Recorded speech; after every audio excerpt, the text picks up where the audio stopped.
জীবনানন্দ দাশের লেখা শিকার পাঠ করছি।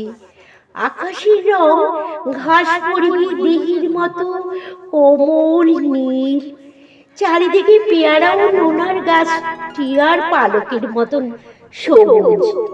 একটি তারা এখন আকাশে রয়েছে।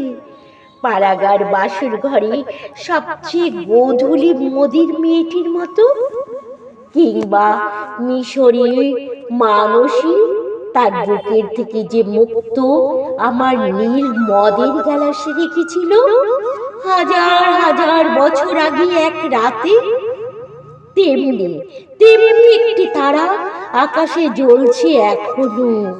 হিমের রাজ শরীর রাখবার জন্য দেয়াশলাইরা সারা রাত মাঠে আগুন জ্বলেছে, মোরগ ফুলের মতো লাল আগুন। শুকনো অসত্য পাতা দুমড়ে এখনো আগুন জ্বলছে তাদের। সূর্যের আলোয় তারা রং কুমকুমের মতো নেই আর, হয়ে গেছে রোগা শালিকের হৃদয়ে বিবর্ণ ইচ্ছার মতো। সকালের আলোয় টলমল শিশিরে চারিদিকে বন ও আকাশ ময়ূরের সবুজের নীল ডানার মতো ঝিলমিল করছে। ভোর সারা রাত চিতাবাঘের হাত থেকে নিজেকে বাঁচিয়ে বাঁচিয়ে নক্ষত্রহীন মেহগনির মতো অন্ধকার সুন্দরের বন থেকে অর্জুনের বনে ঘুরে ঘুরে সুন্দর বাদামি হরিণ এই ভোরের জন্য অপেক্ষা করছিল। এসেছে সে ভোরের আলোয় নেমে, কচি বাতাবি লেবুর মতো সবুজ সুগন্ধি ঘাস ছিঁড়ে ছিঁড়ে খাচ্ছে। নদীর তীক্ষ্ণ শীতল ঢেউ এসে নামলো। ঘুমিয়ে ক্লান্ত বিহ্বল শরীরটাকে স্রোতের মতো একটা আবেগ দেওয়ার জন্য অন্ধকারের হিম কুঞ্চিত জরায়ু ছিঁড়ে ভোরের রোদ্দুরের মতো একটা বিস্তীর্ণ উল্লাস পাবার জন্য এই নীল আকাশের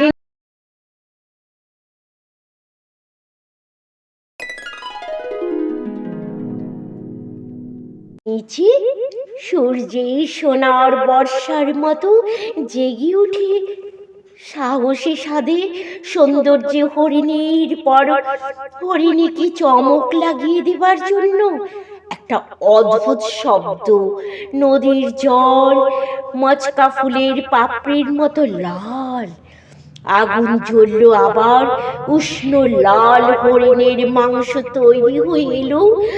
নক্ষত্রের নিচে ঘাসের বিছানায় বসে অনেক পুরনো শিশির ভিজা গল্প, সিগারেটের ধোঁয়া, টেরিকাটা কয়েকটা মানুষের মাথা, টেরিকাটা কটা মানুষের মাথা, সিগারেটের ধোঁয়া, টেরিকাটা কটা মানুষের মাথা, এলোমেলো কয়েকটা বন্দুক, হিম, নিস্পন্দ নিরপরাধ ঘুম, নিস্পন্দ নিরপরাধ ঘুম, নিস্পন্দ নিরপরাধ ঘুম। নমস্কার, এটা জীবনানন্দ দাশের কবিতা শিকার আমি পাঠ করে শোনালাম আপনাদের। ভালো লাগলে অবশ্যই কমেন্টস করবেন, লাইক দেবেন, নতুনরা সাবস্ক্রাইব করবেন। অসংখ্য ধন্যবাদ। তাপসী নাহাদের পাঠ করে শোনালাম।